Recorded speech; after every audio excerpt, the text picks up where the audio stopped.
Jailer 2-വിൽ വിനായകനുമുണ്ട്. എന്നാ സാറേ മനസ്സിലായോ?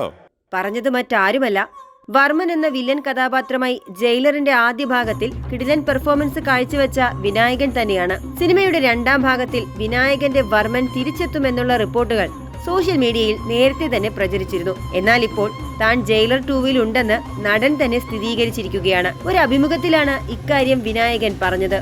ജയിലറിന്റെ ഒന്നാം ഭാഗത്തിൽ വർമ്മൻ മരിച്ചതിനാൽ രണ്ടാം ഭാഗത്തിൽ എങ്ങനെയാ കഥാപാത്രം വരുമെന്നത് കൺഫ്യൂഷൻ ആകുന്നുണ്ടല്ലേ. പക്ഷേ അതിന്റെ ഡീറ്റെയിൽസ് താരം പറയുന്നില്ല. 2 ദിവസത്തെ ഷൂട്ടിനായി വിനായകൻ ജയിലർ 2-വിൽ ജോയിൻ ചെയ്തെന്നാണ് നേരത്തെ ട്വിറ്റർ ട്രാക്കർമാർ റിപ്പോർട്ട് ചെയ്തിരുന്നത്. ഫ്ലാഷ് ബാക്ക് സീനിൽ ഉൾപ്പെടുന്ന ഭാഗങ്ങളാകും ഇതെന്നാണ് സൂചന. ആദ്യ ഭാഗത്തിലെ മാത്യു എന്ന കഥാപാത്രവുമായി മോഹൻലാൽ രണ്ടാം ഭാഗത്തിലും ഉണ്ടാകുമെന്നത് ഏതാണ്ട് ഉറപ്പിച്ചു കഴിഞ്ഞു. ഈ വർഷം ജനുവരിയിലായിരുന്നു ഒരു പ്രൊമോ വീഡിയോയ്ക്കൊപ്പം ജയിലർ 2-വിന്റെ ഔദ്യോഗിക പ്രഖ്യാപനം നടന്നത്. നെൽസന്റെ സംവിധാനത്തിൽ ഒരുങ്ങുന്ന ഈ രജനീകാന്ത് ചിത്രം സൺ പിക്ചേഴ്സിന്റെ ബാനറിൽ കലാനിധി മാരനാണ് നിർമ്മിക്കുന്നത്.